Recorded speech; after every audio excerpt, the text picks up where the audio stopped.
Everyone, तो मैं बहुत कंफ्यूजन में हूँ। किस चीज़ को लेके कंफ्यूजन में मैं बता देती हूँ आप सबको। मैं अपने हेयर को लेके, क्योंकि मैं स्मूथनिंग करवाने के लिए सोच रही हूँ कि बात भी आगे बढ़ा ही दी हूँ, क्योंकि कल जाके मैं पता करके आ गई। लेकिन बहुत मेरा मन दिल बहुत कंफ्यूजन में है, बहुत ज़्यादा। मुझे समझ में सही में नहीं आ रहा है जी मैं करवाऊँ या ना करवाऊँ ये स्मूथनिंग। अगर आप लोग करवाए हैं तो इसका प्लीज़ आप लोग रिजल्ट बताइए, अच्छा होता है या बुरा होता है, हेयर फॉल तो नहीं होने लगता है। क्योंकि इसी को लेके मैं कन्फ्यूजन हूँ। क्योंकि मैं पूछी ना उन भैया से, पार्लर वाले भैया से, तो बोले कि जो 1 ईयर तक रहेगा तो इसका मुझे टेंशन नहीं है। चलो 1 ईयर तक तो स्टेट रहेगा, उसके बाद जो मेरा बाल है वो आ जाएगा। लेकिन हेयर फॉल का ज़्यादा टेंशन है, बाल को ही ज़्यादा हार्म ना हो बाल को, इसी चीज़ का मुझे सबसे ज़्यादा टेंशन है। इसी वजह से मैं कन्फ्यूज़ हूँ। तो अगर आप लोग करवाए हैं तो प्लीज़ मुझे कमेंट करके बताइएगा जी इसका रिजल्ट अच्छा होता है या बुरा होता है, क्या है कैसे क्या है, जो भी है आप लोग बताना। क्योंकि मैं उनसे पूछी ना भैया से, तो भैया बोले थे कि मेहंदी उंदी नहीं लगाना है। तो मैं बाल में बहुत मेहंदी लगाती हूँ, ये भी है। तो और एक दो और चीज़ें बताए, और टेंशन ही हो रही है मुझे। मैसेज आ रहा है किसी का। तो इस वजह से हो रहा है। मैं मेहंदी ज़्यादा लगाती हूँ तो ये रहता है, क्योंकि मुझे मेहंदी बहुत पसंद आता है। मैं घर में भी जाती हूँ ना गांव में, तो पत्ते वाली जो मेहंदी आती है ना, मैं बहुत लगाती हूँ बाल में। मुझे बहुत अच्छा लगता है, थोड़ा सा सॉफ्ट हो जाता है हेयर। और जो खुशबू आती है ना मेहंदी की, बहुत अच्छी आती है। तो इसी वजह से मैं बाल लंबा भी कर रही थी, क्योंकि बहुत साल से मैं बाल लंबा नहीं कर रही थी। जब लंबा होता है तो मैं कटिंग करवा लेती हूँ। अब कटिंग पता है मैं कौन सी करवाती हूँ, कर्ली हेयर में कौन सा होगा आप लोग को पता ही होगा। 3 स्टेप होता है, एक मल्टी स्टेप, बस। और कुछ नहीं होता है, कुछ और पता चलता ही नहीं है। 3 स्टेप करवाओगे तो पता चलता है जहाँ कटिंग हुई है आपकी हेयर, वरना कर्ली हेयर में और कोई स्टेप पता ही नहीं चलता है। बस वहीं जाती हूँ, भैया भी वहीं से करते हैं जो ये करवा लो, और मेरा भी रहता है जो, हाँ, शुरू से ही मैं शादी से पहले से ही 3 स्टेप ही रखी हूँ। शादी से पहले तो बहुत लंबा बाल करी थी, लेकिन एक बार दीदी की शादी में 3 स्टेप कटिंग करवाई थी। 1 या 2 बार करवाई थी शादी से पहले, शायद 2-3 बार करवाई होंगी, ध्यान नहीं है।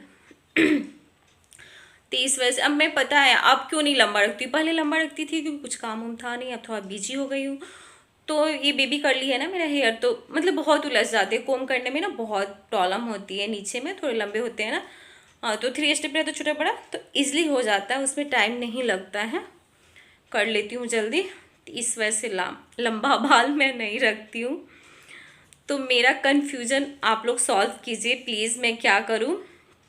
कल गई पूछने, तो 2-3 जगह मैं पूछी, तो मुझे तो वहीं जाना पहचाना भी ब्रांड है, जाना सुना है जो लॉरियल का। मैं सोची उसी का करवाऊंगी, तो उसी का करवा लूँगी। भैया से भी पूछी तो बोले हाँ ये अच्छा है, बेस्ट है इसका, तो आप उसका करवा लो। तो अगर आप लोग बताना कौन सा बेस्ट रहेगा। मैं तो यहीं एक जान रही हूँ लॉरियल का ही, और दूसरा कुछ 2-4 और नाम बताए थे, तो मुझे उतना याद नहीं है। ना ही मैं उसके बारे में ज़्यादा जानती हूँ, बस इसके बारे में जानती हूँ। क्योंकि मेरे जानने वाले में से 2 मेरे फ्रेंड सर्कल में, ऐसे नहीं रिलेशन से, लेकिन जो जानने वाले से 2 लोग करवाए हैं। तो उनसे एक का तो रिजल्ट, एक का तो बताती है जो अच्छा है, काफ़ी अच्छा है, आप करवा सकते हो, ऐसा कुछ प्रॉब्लम नहीं है।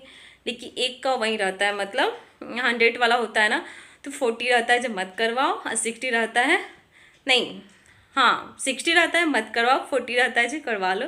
क्योंकि बोल रही थी करवाने के बाद मेरा हेयर फॉल होने लगा, तो इस वजह से मुझे ज़्यादा प्रॉब्लम हो रही है। अगर आप लोग करवाए हो तो प्लीज़ कमेंट करके बताओ मैं क्या करूँ। मुझे ना कल ही करवाना है, ये है मुझे और पहले से थोड़ा माइंड सेट की रहती है ना। मुझे था जो अभी 1-2 सप्ताह बाद करवाऊंगी, लेकिन कल पता करने गए ना तो ये बोले कि नहीं संडे को करवा लो। तो ये सबसे बड़ा टेंशन हो गई है। वरना कुछ दिन पहले मुझे और पता रहता है जो हाँ संडे को ही करवाना है, तो कुछ दिन पहले मैं वीडियो बना के आप लोग से पूछ लेती। लेकिन अगर आप लोग देखते हो तो प्लीज़ आप लोग बता देना, हाँ कल ही संडे है तो कल ही करवाना है। तो कोई नहीं, आज तो ये वीडियो मैं डाल दूँगी, छोटू मोटू सा करके ऐसे ही डाल दूँगी, बस पूछने के लिए ही। मेरा कन्फ्यूजन जो भी है आप लोग सॉल्व कर दो, बस यहीं के लिए इसी के लिए डाल रही हूँ ये वीडियो। तो देखते हैं, मन तो है बहुत करवाने का। मेरा बेटा पता है क्या बोल रहा है, मामा मत करवाओ। क्यों? क्योंकि कह रहा है कि आपके फेस पे ना कर्ली हेयर ही अच्छा लगेगा, क्योंकि देखा ही नहीं है ना, जो चीज़ मतलब देखते देखते हैबिट हो जाती है ना, वो चीज़ अच्छी लगने लगती है। तो वही है, मतलब मैं बोलती हूँ ना जी, हाँ आंख बंद करके देखो मम्मा, मतलब स्ट्रेट हेयर है तो कैसी लग रही है, तो बोला कि नहीं मम्मा मत करो, आप कर्ली हेयर ही रहने दो। अब पता है मैं आज तक ना नहीं मतलब की हूँ, जैसे मैं फिलिप्स का रखी भी हूँ हेयर स्ट्रेट करने वाला, बट मैं नहीं चलाई हूँ बाल पे, कभी भी नहीं की हूँ। मैं तो पहले इतना नेचुरल चीज़ें यूज करती थी ना बाल के लिए, आंवला रीठा सिका का, इससे ही बाल धोती थी मैं, शैम्पू वाला भी यूज नहीं करती थी शादी से पहले। अब तो मतलब नहीं होता है, क्योंकि उसमें बहुत ताम झाम होते हैं, आंवला रीठा सिका का भिगो उसको बाल धो, बहुत मतलब लॉन्ग है उसका करने का तरीका। तो इस वजह से अब तो नहीं है पॉसिबल वो चीज़ करूँ मैं। अभी भी कोरोना टाइम में था, मतलब छुट्टी थी काफ़ी दिन के लिए ना, तो गर्मी के टाइम में की थी, ठंड में तो नहीं होगा ना, बहुत ठंडा होता है, वो तबीयत खराब हो जाएगी मेरी। तो गर्मी के टाइम में मैं की थी, अभी तो बचा हुआ भी है मेरा।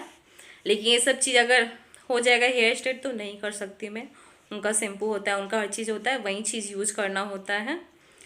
तो यही चीज़ है, मुझे समझ में सही नहीं आ रहा है। तो चलिए, मैं क्या बक बक कर रही हूँ, चलिए छोड़िए ये सबको।